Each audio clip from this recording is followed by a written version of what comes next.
Dear students, you are welcome on my online teaching classes.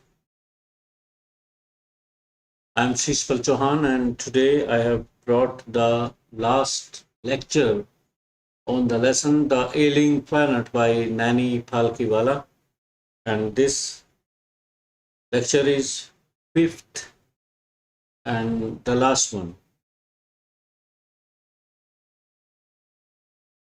Let's begin.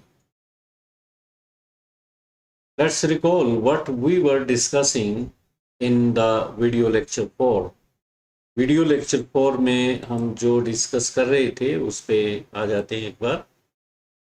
The author says that if the population continues increasing at the present rate, narrator कहते हैं कि यदि population वर्तमान जो दर है इस पे बढ़ती चली गई, द डेवलपमेंट बिकम्स मीनिंगलेस. जो भी डेवलपमेंट है देश की वो मीनिंगलेस हो जाती है और वो उसका कोई मतलब नहीं रह जाता.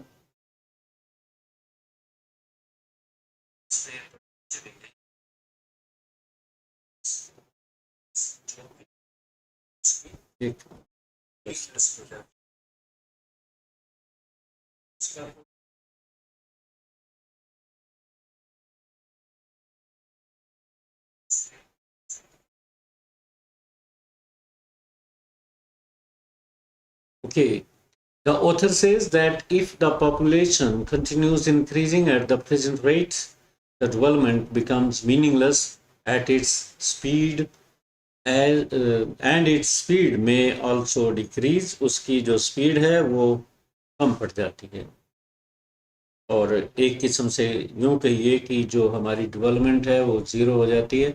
वो मेहनत सारा पैसा व्यर्थ जाता है. He also says that with the spread of education, health improves. और नरेटर ये भी कहते हैं, जो राइटर हैं इस लेसन के, वो ये भी कहते हैं कि जो एजुकेशन है उसके स्प्रेड के साथ, उसके फैलाव के साथ हेल्थ इम्प्रूव्स, स्वस्थ बढ़ इम्प्रूव होता है. और but fertility of land falls as income increase. जैसे जैसे इनकम इंक्रीज होगी, जो फर्टिलिटी है सॉइल की, वो भूमि जो होती है, धरती जो जिसपे एग्रीकल्चर होती है, वो डिस्ट्रॉय होती है. तो ये सबसे बड़ा नुकसान होता है. एजुकेशन के फैलाव से हेल्थ इम्प्रूव होता है, लोग कॉन्शियस हो जाते हैं अपने सेहत के बारे में और इम्प्रूव करते हैं. और but fertility falls down. Land की जो फर्टिलिटी है वो कम होती है क्योंकि इनकम बढ़ती है, लोग दोहन करते हैं और केमिकल फर्टिलाइजर्स यूज करते हैं जो कि बहुत नुकसानदेह होता है. Another hard fact that the author makes us acquainted with is that the rich get richer and the poor continue producing children to perpetuate their poverty. और इसमें एक और फैक्ट के बारे में जिक्र करते हैं राइटर नैनी पालकीवाला. वो कहते हैं कि जो गरीब लोग हैं वो गरीबी में रहते हैं और उनकी जनसंख्या बढ़ती जाती है, ताकि अननोविंगली, कोई इसमें वो जानबूझकर नहीं करते, उनकी जो गरीबी है और बढ़ती जाती है. परपेचुएट करना होता है किसी बात को, कंटिन्यू करना, उसे चिरस्थायी बनाना. तो इस बात से भी वो हमें एक्वेंट करते हैं, परिचित करते हैं कि गरीबी बढ़ती है इसमें और अमीर अधिक अमीर होते जाते हैं. The poor parents very often present A logic. हम ये थोड़ा टेक्स्ट से हटके हमने एक्सपेंड किया, जो मीनिंग है. जो गरीब लोग हैं वो अक्सर एक तर्क देते हैं, लॉजिक देते हैं, that more children in their family mean more workers who would contribute in families income. कुछ पेरेंट्स ये तर्क देते हैं कि अधिक बच्चे होंगे तो अधिक हाथ होंगे और वो सब मिलके घर की आमदनी में कंट्रीब्यूट करेंगे, योगदान देंगे. But they do not understand that more children mean more employment, unemployment. उनको ये नहीं पता कि अधिक बच्चों का होना अधिक अनएम्प्लॉयमेंट को बढ़ोतरी देना, वृद्धि करना होता है। जनसंख्या बढ़ेगी तो अनएम्प्लॉयमेंट अपने आप बढ़ती चली जाएगी। The author says that human beings cannot be sterilized like cattle.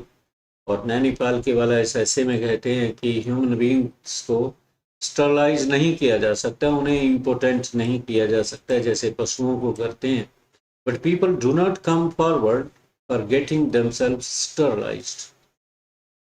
परंतु इच्छा से लोग आगे नहीं आते, आगे नहीं बढ़ते कि उन्हें परिवार नियोजन, उनका परिवार नियोजित किया जाए। वो परिवार नियोजन में कोई सहयोग नहीं देते इच्छा से भी, तो ये कमी होती है।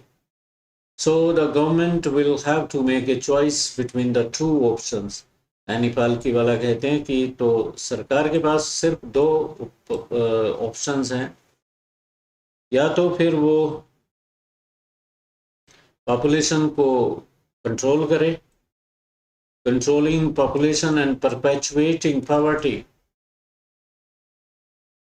और दूसरा ऑप्शन है गरीबी को चिरस्थायी बनाना।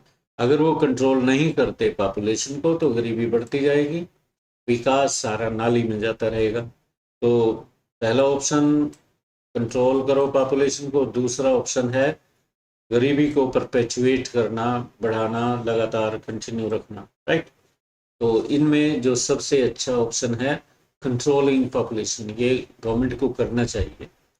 Until population control is given, जब तक पॉपुलेशन कंट्रोल नहीं किया जा सकता, गिवन टॉप मोस्ट प्रायोरिटी, जब तक पॉपुलेशन कंट्रोल को टॉप मोस्ट प्रायोरिटी नहीं देते, प्राथमिकता नहीं देते, the hope for a better condition in life would die in their hungry hut. तो एक बेटर लाइफ जीने की जो उम्मीद होती है, जो एक सपना होता है गरीब आदमी का, वो उनकी झोपड़ियों में ही खत्म हो जाएगा। सॉरी।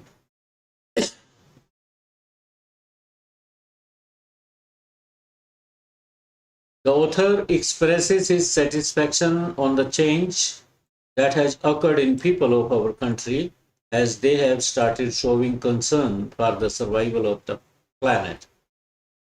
और जो नरेटर हैं, लेखक भी हैं, वो नैनीपाल की वाला, वो इस बात पे अपना संतोष व्यक्त करते हैं कि जो चेंज आई है हमारे देश के लोगों में, धरती प्लैनेट को बचाने के लिए, इसको सर्वाइवल को बरकरार रखने के लिए और बेहतर पर्यावरण देने के लिए, इसकी वो प्रशंसा भी करते हैं एक किस्म से, और संतोष प्रकट करते हैं, संतुष्टि उन्हें है इस बात पे।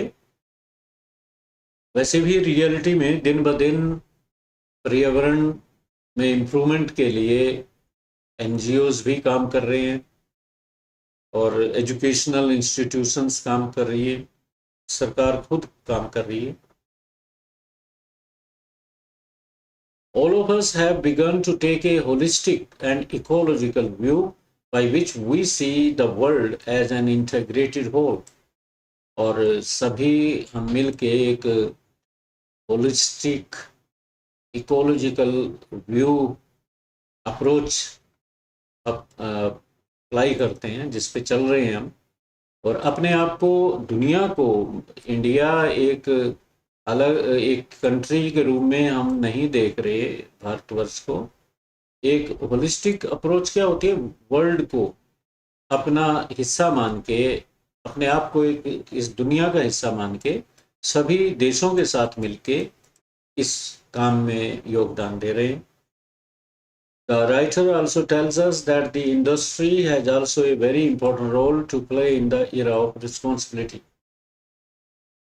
इस उत्तरदायित्व के समय में, जिम्मेवारी के समय में, इंडस्ट्री भी एक अहम किरदार अदा कर सकती है, एक अच्छा रोल निभा सकती है।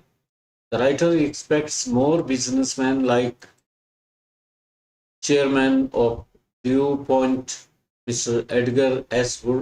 Woolard, who declared himself to the company's chief environmental office. तो दुनिया के जो जाने माने लोग हैं, बिजनेसमैन हैं, वो इसमें योगदान जैसे एग्जाम्पल के तौर पे यहाँ दिए गए। Chairman of DuPont mister Edgar S Fulland, और इन्होंने अपने आप को अपनी कंपनी के चीफ एनवायरमेंटल ऑफिस डिक्लेयर किए हैं। He laid stress on excelling in environmental performance. तो राइटर एनवायरमेंटल को एक्सीलेंस की तरफ ले जाने पे बल देते हैं।